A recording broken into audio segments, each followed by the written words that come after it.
आपके सामने हाजिर हूँ। तो लेसन नंबर 4 में हम पढ़ेंगे how to select a correct acting mentor. हम किस तरह एक अच्छे एक्टिंग मेंटर को सेलेक्ट कर सकते हैं। तो उसके लिए भी मैं आपको 4 की पॉइंट्स बताऊंगी जिनके तहत आप ये जान सकते हैं कि आपका जो मेंटर है वो आपके लिए कितना परफेक्ट और सूटेबल है। जिस तरह स्टूडेंट्स सूटेबल होते हैं टीचर के लिए, स्टूडेंट्स के लिए भी टीचर उतना सूटेबल होना बहुत ज़्यादा ज़रूरी है। तो इसी के तहत फर्स्ट पॉइंट जो हमारा है, सबसे पहले हमें टीचर की क्वालिफिकेशन पता करनी चाहिए कि आखिर एक्चुअल में उसकी क्वालिफिकेशन क्या है। क्योंकि बहुत से एक्टिंग स्कूल हैं जो किसी भी अनट्रेड पर्सन को सिर्फ कुछ पैसों के लिए, जो सस्ते में उनके पास जॉब कर लेता है, ऐसे को लगा लेते हैं और बाद में इसकी कीमत स्टूडेंट्स को चुकानी पड़ती है, क्योंकि जब उस बंदे को खुद डीप नॉलेज नहीं होता तो वो बच्चों को भी नॉलेज नहीं दे पाता। सेकेंड चीज़, हमें ये देखना चाहिए जिस टीचर से हम पढ़ रहे हैं उसका कुछ वर्क एक्सपीरियंस है भी कि नहीं। कैसा वर्क एक्सपीरियंस, मतलब यदि आप थिएटर टीचर चुनते हैं थिएटर एक्टिंग के लिए, तो उसको थिएटर बैकग्राउंड का एक्टिंग का एक्सपीरियंस है कि नहीं है। इसी तरह यदि आप स्क्रीन एक्टिंग चुनते हैं तो स्क्रीन एक्टिंग में भी आपको पता होना चाहिए कि जिस टीचर से आप सीख रहे हैं उसने किसी टीवी सीरियल, मूवी या किसी बड़े बैनर के साथ काम किया है कि नहीं किया। कहने का मतलब उसने अपनी लाइफ में कैमरा फेस किया है कि नहीं किया। क्योंकि यदि उसने खुद एक्सपीरियंस नहीं लिया है तो वो आपको एक बेटर स्टूडेंट नहीं बना पाएगा।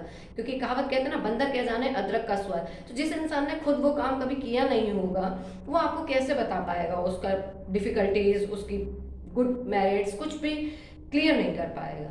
नेक्स्ट पॉइंट जो हमें देखना होता है वो एक मेंटर का बिहेवियर देखना होता है। क्योंकि मैंने बहुत से ऐसे इंस्टीट्यूट देखे हैं जहाँ पे मैंने विजिट भी किया है और बच्चों से भी डिस्कस किया है कि मेंटर जो होता है वो आके सिर्फ अपना लेक्चर देके चला जाता है और स्टूडेंट्स बाद में उठ के वहाँ से चले जाते हैं। उन्हें इंटरेक्शन का राइट नहीं दिया जाता।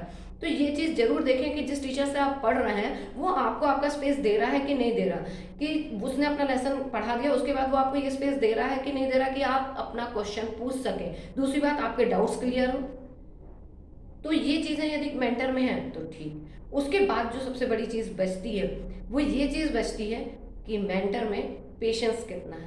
पेशेंस मतलब कि यदि आपसे उनने एक बार क्वेश्चन पूछ लिया, आपने मान लो उनसे, तो उन्हें जवाब दे दिया। अब कई बार ऐसा होता है कि एक बार में आपको नहीं समझ में आता, मान लो आपने वो क्वेश्चन दोबारा से पूछ लिया, तो वो आप पे एग्रेसिव ना हो। दूसरी चीज़, जब आपको पता रहे कि आप सही हैं और टीचर यदि गलत बता रहा है तो उस टीचर को भी ये पता चलना चाहिए कि भाई उसने जो पढ़ाया गलती से पढ़ा दिया, इतना उसको पता होना चाहिए। तो यदि कोई टीचर को आप बताते हो कि सर आपने ये थोड़ा गलत पढ़ा दिया इसको, और यदि वो अपनी फॉल्ट को एक्सेप्ट कर लेता और करेक्ट कर देता, तो समझ लीजिए आपका मेंटर काफ़ी अच्छा है, मेंटली भी वो काफ़ी अच्छा है। लेकिन कई मेंटर ऐसा होता है, यदि उनकी गलती स्टूडेंट बता दे कि सर ये आपने गलत पढ़ाया है बोर्ड पे भी इवन, तो वो उल्टा उस स्टूडेंट से लड़ने लग जाते हैं या उसको बुरा समझने लगते हैं, जो कि एक गलत चीज़ है। तो इसलिए मैंने आपसे कहा कि किसी मेंटर में सबसे पहले उसकी एजुकेशन, उसका वर्क एक्सपीरियंस, उसका बिहेवियर, उसकी टॉलरेंस, ये हमें देखनी चाहिए। नेक्स्ट चीज़ जो हमें देखनी चाहिए, ये देखना चाहिए कि वो कैरेक्टर वाइज कैसा है। क्योंकि बहुत से ऐसे इंस्टीट्यूट्स हैं जहाँ टीचर ही खुद अपने स्टूडेंट्स को एक्सप्लॉइट कर देते हैं, तो इस चीज़ को भी हमें देखना चाहिए, स्पेशली गर्ल्स को।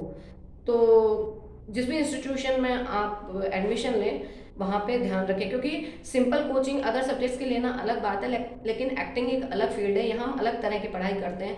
तो यहाँ पे कई बार हमें रोल करने पड़ते हैं, कई बार हमें श्रृंगार रस करना पड़ता है, कभी अलग अलग तरह के रस करने पड़ते हैं। तो ये हमें देखना चाहिए कि जो मेंटर हमें सिखा रहा है वो इंटेंशनली हमारे प्रति सही है कि नहीं है।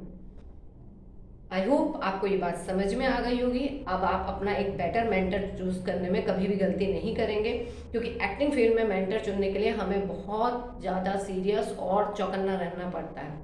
दूसरी चीज़, आप खुद पहले क्लियर कर लें कि आपको थिएटर एक्टिंग सीखनी है कि आपको स्क्रीन एक्टिंग सीखनी है। यदि आपको थिएटर एक्टिंग सीखनी है और थिएटर बैकग्राउंड में काम करना है तो आप थिएटर एक्सपीरियंस टीचर के पास जाइए। लेकिन यदि आपको टीवी सीरियल, मूवीज़ में काम करना है तो आप ऐसे टीचर के पास जाइए जो ऑलरेडी टीवी सीरियल या मूवी कर चुका है, जिसको स्क्रीन एक्टिंग बोलते हैं।